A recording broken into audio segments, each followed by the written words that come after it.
কুত্তা দিয়া বিরিয়ানি পাকাইয়া এক চান্দাবাজে দাওয়াত দিয়ে আইনা ভরপুর খাওয়াইছি। এবার খাওয়ার পরে চান্দাবাজ ঠেকুর তুলতেছে।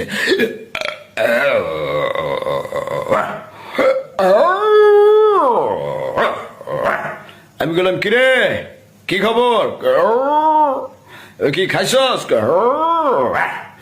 কেমন লাগছে খাবার, ভালো ভালো ভালো, পেট ভরে খাইছস, বাহ তাহলে মন খুললে একটা হাসি দে, এবার হাসে।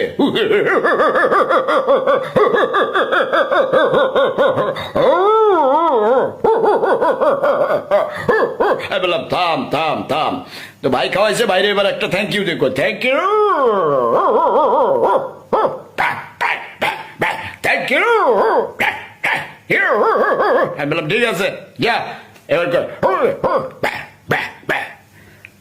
আপনারাও আপনাদের এলাকার যেসব চান্দাবাজ এদের জন্য কুত্তা জবাই করে কুত্তা দিয়া বিরিয়ানি পাকাইয়া দাওয়াত দিয়া ইচ্ছা মতো খাওয়াই দেন।